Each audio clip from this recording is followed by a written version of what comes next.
how visible do you think asexuality is in contemporary society? Because it seems much more broadly recognised now than has previously been the case, but is there still a long way to go? Yeah, I think that we've made huge strides and we still have a long way to go. We're getting recognized among key stakeholder groups like the LGBT community, like sex educators, the kinds of people who need to be aware that our community exists in order for us to become more widely recognized.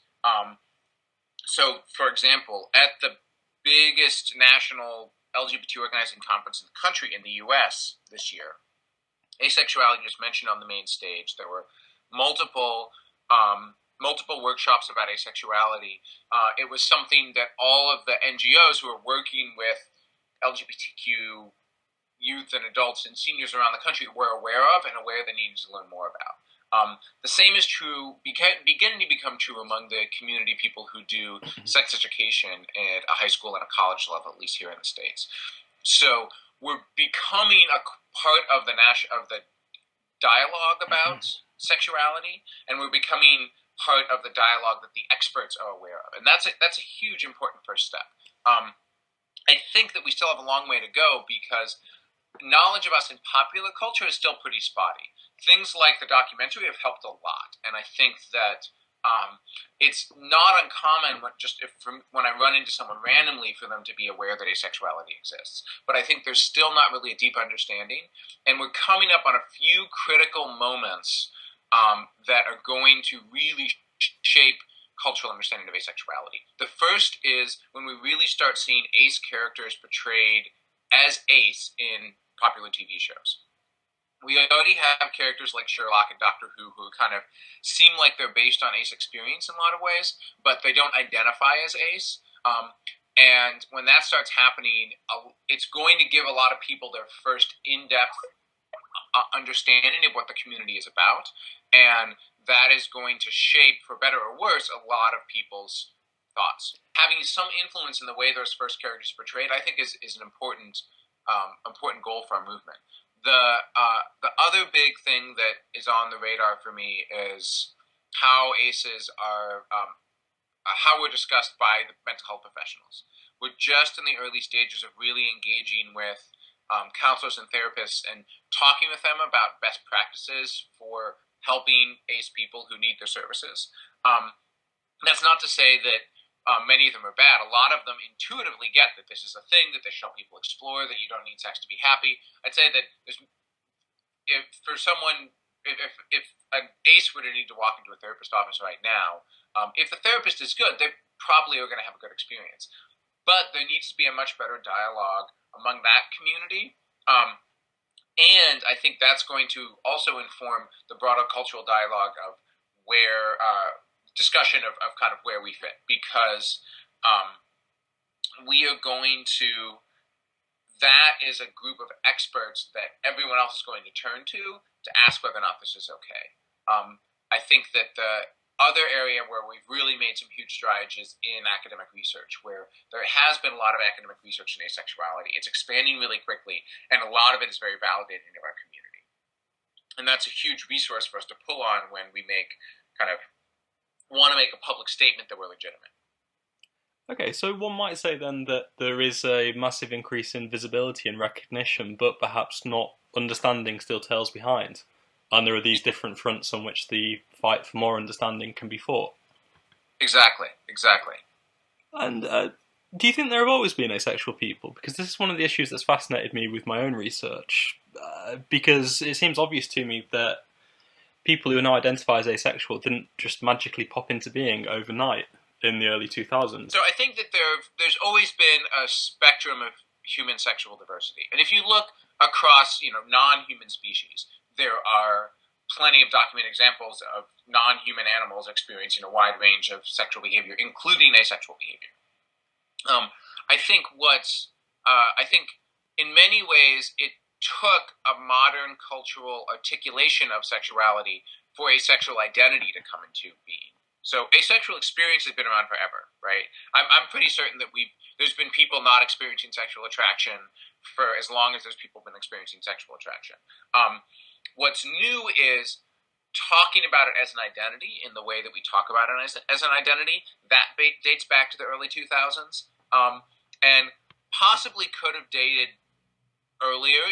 There might have been people who that identity, for whom that identity would have made sense, maybe 20, 30, 40 years before that, but not much more. I mean, sexual identity itself as a concept is only really 100 years old, and far younger than that, maybe 40, 50 years old as a widespread cultural concept.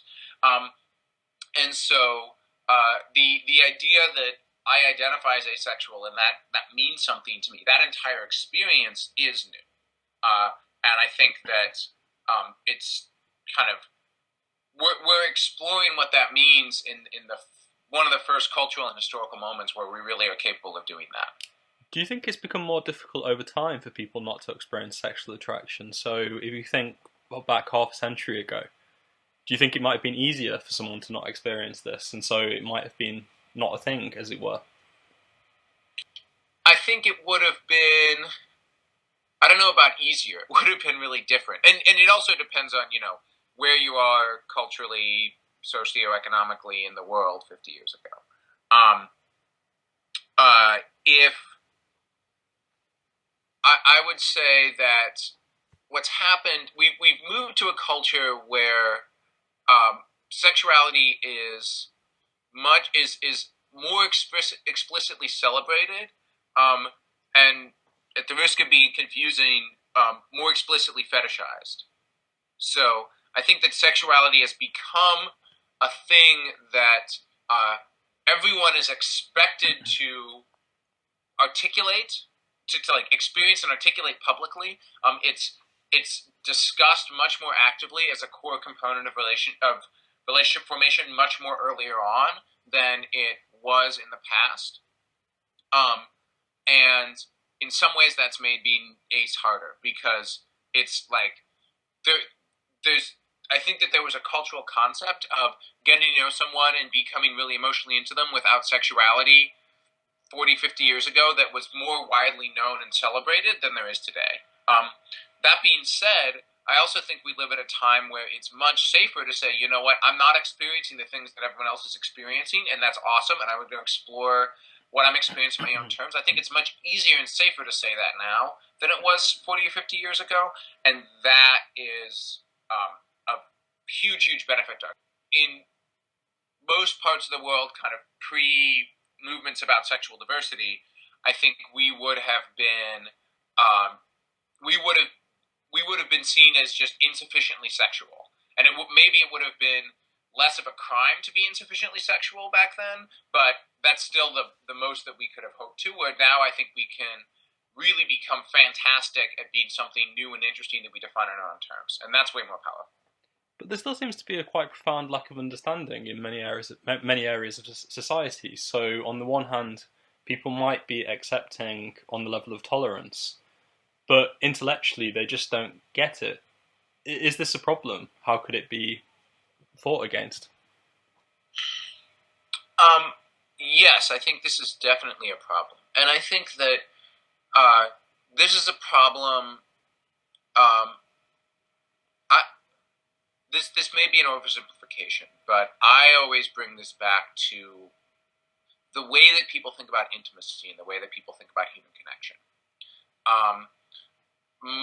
A lot of the time when people have a hard time understanding or accepting asexuality, in my experience, it is because when they hear the word asexual, what they think is, this is someone who does not connect with other people, not have the desire to connect with other people, or the desire to deeply connect with themselves.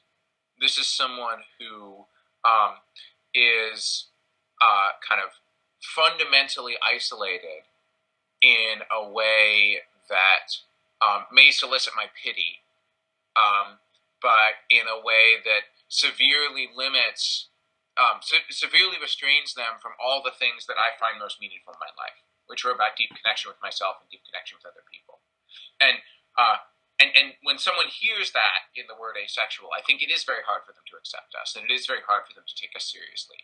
And there will be times when they may kind of give lip service to acceptance because they consider that PC, but they won't get it. And I think that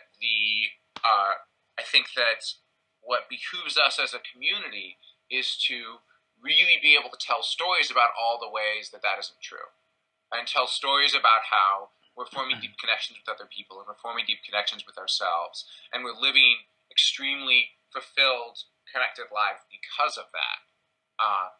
And when I have been able to kind of pepper my descriptions of asexuality with those kinds of stories, I think it clears up that mental webbing really effectively.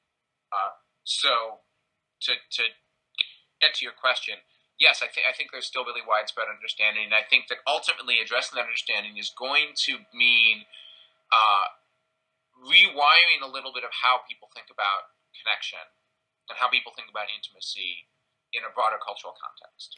I actually think, this is part of why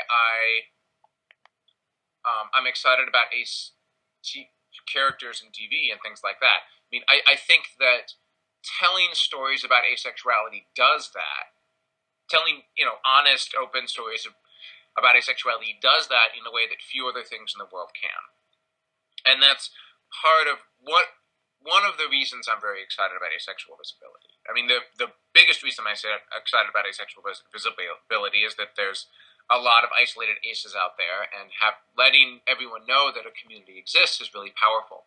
But I'm also excited because I think that just hearing about us and hearing about the way that we form connections with one another opens up a lot of possibilities for sexual people, and for sexual culture. And I see this happening again and again and again and again when I talk about asexuality with people.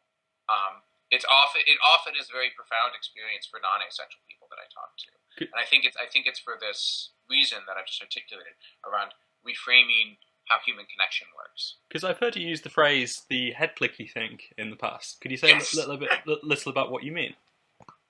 Yeah, this is what I mean. That there is a so at World Pride, I was talking about how when I give talks on asexuality to sexual people, there is this head clicky thing that goes off. Something switches for them in the way that they perceive sexuality and other things that are important to them in their life that is really cool, that gets them really excited, that makes them really want to engage. And I think that effect of talking about asexuality is something that as an ace community we should really lean into. I think that's the fact that we can get people that engaged is a huge benefit to us, and it behooves us to understand why that's happening and to understand how to use that to kind of build the cultural dialogue that we want to build. Do you think it might lead to a new kind of identity as sexual? Because this is something that's come to fascinate me in the course of my research, that my focus has shifted from the experience of asexual people to the way in which asexuality is understood by people who aren't asexual, and the extent to which it leads them to reflect on themselves as in a way that they wouldn't otherwise, simply because until they encounter asexuality, they don't think of their sexual nature as being one option amongst others. I would love to hear more about your research in that. It's something I've only thought about a little. And I think the clearest place that I've seen this is the adoption of romantic identities among sexual people. So at the fringes of many of the ace communities that I hang out in, there will be people who actively identify as sexual and who have a romantic orientation that is not their sexual orientation, and who don't have another place to talk about that, and who really, really like that there is a community of people who get that they can have a romantic experience that's not sexual, and they can have romantic attraction that's not sexual, and that doesn't mean that they're just doing sexuality wrong. So in a way, the conceptual vocabulary that the asexual community provides has opened up those options that were previously not there. Exactly.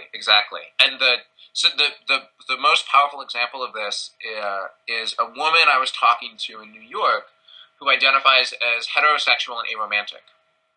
And she says, I form incredibly close relationships with my friends that I'm not sleeping with. And I occasionally very much enjoy sleeping with people that I do not want to be romantic with or intimate with.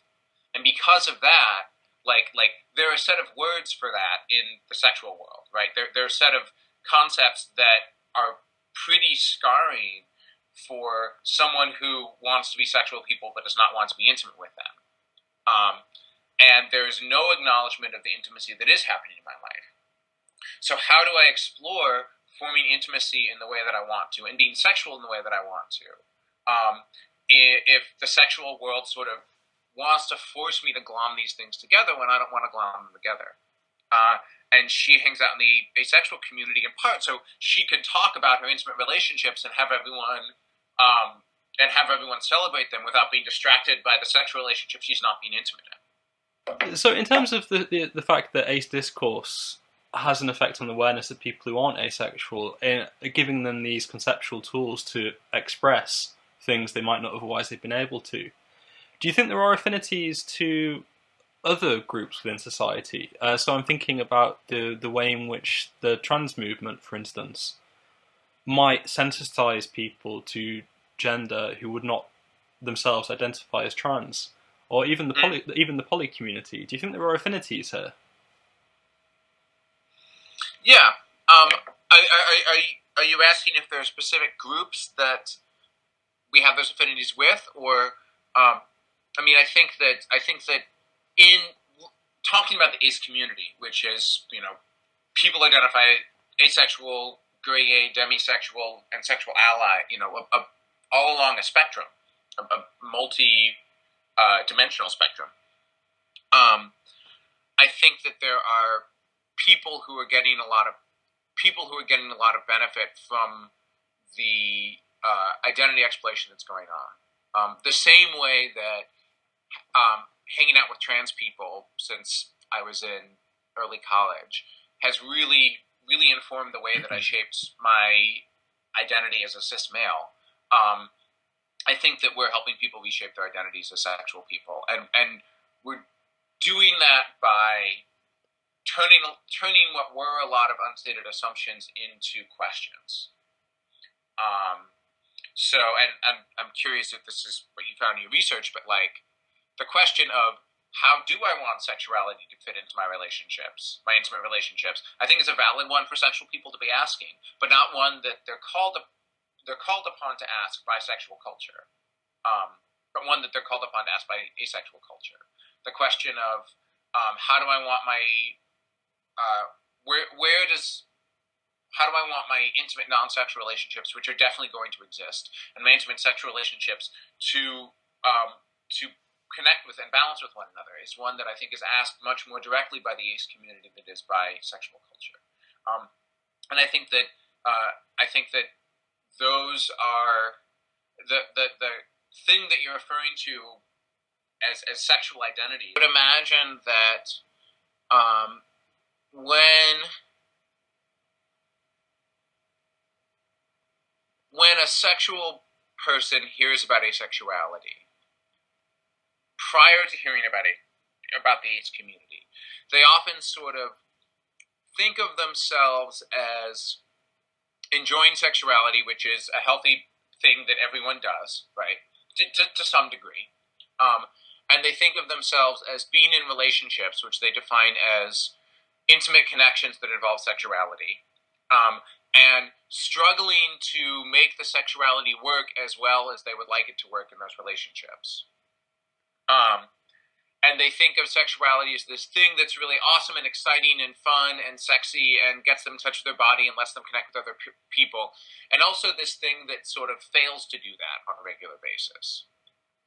And every time sexuality fails to do that, fails to create the connection that is kind of promised by every billboard around them, they feel like they're lacking or their relationship is lacking in some way. And I think for some people, this is a minor annoyance. And there are actively, even if they feel like that's lacking, there are actively other things that matter more to them. But for many people, this is a significant preoccupation. The idea that they are that sexuality isn't doing its job, and that means that something is deeply flawed with the relationship that matters to them in their life, a relationship that matters deeply to them in their life, and that thing needs to be fixed, or something is deeply flawed with them, or something is deeply flawed with their partner. And I think there's a lot of shame associated with these times when sexuality isn't doing its job. And I think part of what's powerful about discussing asexuality is that it gives people permission to not be ashamed by that, and sort of see it phenomenologically as like, here are times when I'm being more sexual, here are times when I'm being less sexual. And the times when I'm being less sexual don't necessarily mean that there is, a deep crack in the foundation of all that matters in me in my life. It just means that I'm not feeling it as much. And let me think about all the other things I can do to be happy in those times rather than feeling like there's something that needs to be fixed. Because one thing that's often occurred to me is the extent to which that natural variation, that natural ebb and flow that many people experience, is something which does, to a certain extent, seem to be captured by the term grey A. Do you think that's an identity that would likely attract more attention if it were more widely known? I think it would attract more attention, and I think that the language that they are using would be really widely applicable. And this gets sort of to the emerging ways of talking about ace experience that we were talking about at World Pride, where even though, I still think identity words matter a lot, but I think it is more powerful to talk about our experiences, especially our experiences of connection, than it is to talk about our identities. Because there are common threads there that connect us with people, that are really, really powerful to explore, that get lost when we talk about identity. And we still need identity. I think we especially still need identity for people who want to figure themselves out and want to need a container for that process of exploration, and need a flag that they can wave to find other people like them. Identity words are extremely important for that. We've got to be talking about the experience behind those words, and I think that's especially true for gray experience, because for the many people I know who identify as gray A, I'd say aren't necessarily people who are people who have a kind of consistent experience in their lives that need to be forgotten. Not necessarily people who are transitioning into and out of a sexuality that feels normative to them, the way that the sexuality of many sexual people I know kind of feels normative, even if they wouldn't use that word to describe themselves.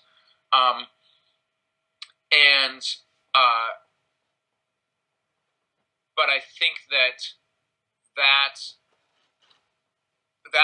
challenge of, if I'm gray A, how do I explore my sexuality, form relationships in which to explore my sexuality, and sidestep all of the shame that our culture throws around about not being sexual enough, to really have fun doing those things and explore intimate connection, sexual and otherwise, with doing those things. I think that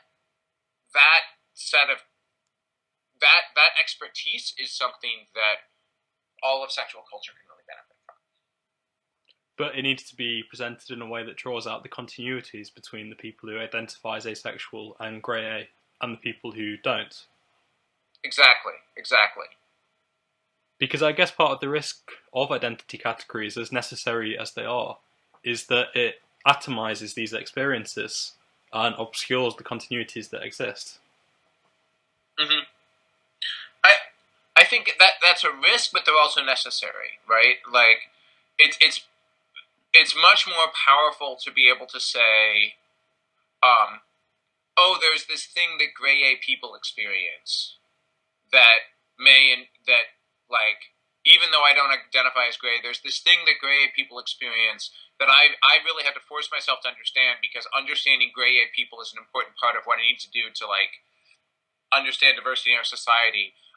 And that really helps me reflect on this situation that I have now. That's much easier. That's a much more powerful place to be in than to say, oh, there's a thing that Shirley experiences, who happens to be a friend that I know, who happens to have used these words to articulate it.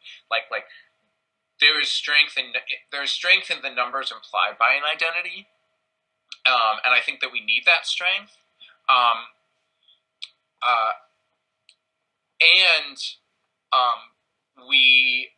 We need to really use it to focus on telling the diverse human stories in our diverse human stories that make up our community, rather than falling back on kind of articulating a definition, and maybe like a definition and a set of political arguments or something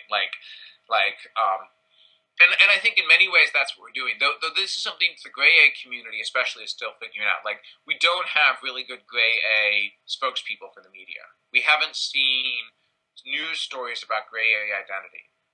It's still visibility-wise tacked on to asexuality in a lot of ways, and I think that is in part because we need better Gray A storytellers out there, and I am definitely more than happy to help train those people and help get them connected to visibility opportunities if anyone's up for that.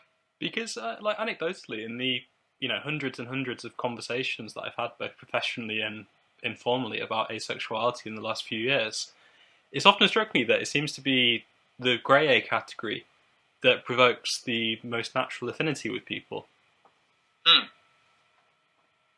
And so do you think maybe because it is a bit more conceptually ambiguous in a way that it's been less visible?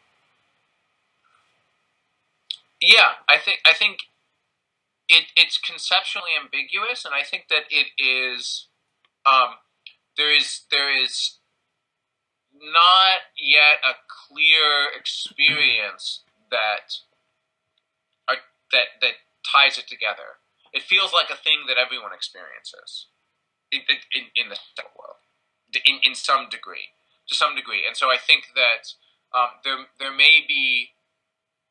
I think that on the one hand, that does a disservice to people who identify as Gray A, who have a unique experience that they feel is kind of not what everyone in the world is experiencing, and they want to be able to articulate that. And at the same time, I think that there's a need to tease out of the Gray A discussion what's the thing that everyone is experiencing that we just need a word to describe. That may not be Gray A, may be some other word, but that gets at the experience that's relatable that you're talking about. Because I agree, I think that there's something caught up in sometimes being like feeling not sexual enough, or feeling below the norm of cultural expectations of sexuality that many people have experience with, and that I think we should have a way to talk about more explicitly. And finally, I guess just to bring this conversation to a close, in terms of those norms of culturally mandated sexuality, just the sexual norms very broadly, do you think there's a risk of talking about these things as oppressive? I mean, one of the things that I tried to make sense of in my own work is the extent to which I had previously thought of these as quite reactionary themes to talk in terms of, as very conservative themes. And I want to avoid doing anything that helps propagate that agenda. Do you think is there a tension between recognizing the extent to which people do often feel experientially subjugated to sexual norms, but on the other hand, wanting to resist the conservative agenda and wanting to maintain some sense of sex positivity? I think that there is, but not if we're doing the talking. if we're doing the talking, we can be really, really clear about the fact that what we want is for people to be able to explore sexuality on their own terms. And that means celebrating not being sexual, celebrating non-sexual connection, as much as it means celebrating sexual connection, right? And I think that if we can frame it in such a way that it is about self-discovery and it's about finding what works for you, not about enforcing some cultural norm of what should and shouldn't be sexual. I think that there is risk in that we risk having people only hear the part of what we're saying that is about challenging the idea in which sexuality is challenging the idea that sexuality is celebrated, and challenging the idea that sexuality is kind of this mandate that's put on everyone, and using that to kind of as ammunition in a cultural war. But I would argue that to anyone who says that our society is just talking about sex too much, I think I can pretty seriously say, no, our society isn't talking about sex honestly enough. Because talking about sex honestly means talking about the fact that it's not fun all the time and that that's okay. And if we make our push for more honest discussion of sexuality rather than for less dishonest discussion of sexuality, then not only are we more focused, but I think we can avoid accidentally associating with people who just don't want sexuality talked about. Because I think that not talking about it is not going to do it a service to the ace community or anyone else. I think that would be a really good note to bring the podcast to a close. Thanks very much. Thank you.